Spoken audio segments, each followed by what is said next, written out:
Okay, the first rule of social media for authors is that it's not about being everywhere. It's about being where your readers are. As an author, the social media platform you choose can make a big difference. If you pick the right one, you can build a loyal reader base. But if you pick the wrong one, you might end up spending hours posting into a void. So you need to ask yourself, where is my audience and how do they like to connect? Let's look at some factors that can help you choose your social media platform and make your time online actually count.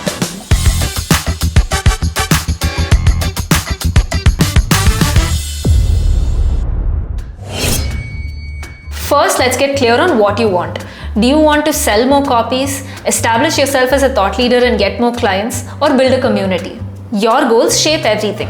For example, if you're trying to sell more copies of your book, platforms like Instagram and Facebook are ideal, as short-form videos and paid ads can help you reach your readers fast. If your goal is to build long-term credibility as an author, especially if you're writing a business book or non-fiction books in general, then LinkedIn is the perfect platform for you. If you want to build a strong author brand and connect better with your readers, then YouTube might be the space for you, as it allows readers to connect deeply with your work through long-form content. Next, think about your audience. Your audience's age, interests and habits should decide where you focus. If your genre is romance or young adult fiction, then your audience is most likely on Instagram. But if you're writing anything related to personal development or professional development, LinkedIn makes more sense. And don't forget Goodreads. It can help you build your credibility. Having many positive reviews on your profile can help readers discover your work. Now let's talk about time and effort. Some platforms definitely take more time than others.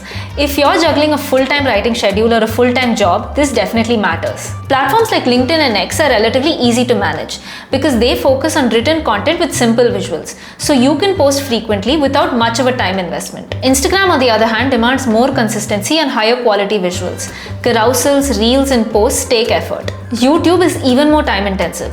It works brilliantly if you enjoy speaking on camera, but it involves scripting, shooting, and editing. So pick a platform based on what you can sustain long term.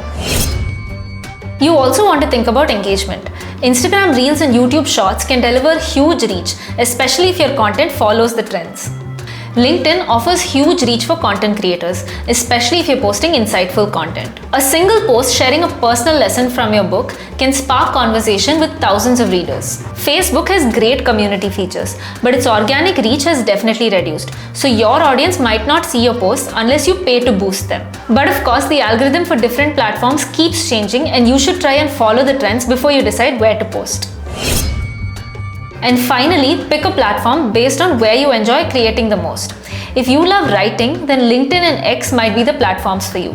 But if you enjoy visuals and creating longer form content, then YouTube and Instagram are the ones to pick. Your content should feel natural to create, because the more organic you are and the more consistent you are, your audience will respond to it better. Because as I mentioned earlier, being on social media is not about being everywhere. It's about being at the right place with the right message and at the right time. Do you have any more questions? Check out our other videos to stay updated about all things publishing. And you can also click on the link in the description to talk to one of our publishing consultants who will help clear all your doubts. Don't forget to subscribe and hit the bell icon for more updates. Happy publishing!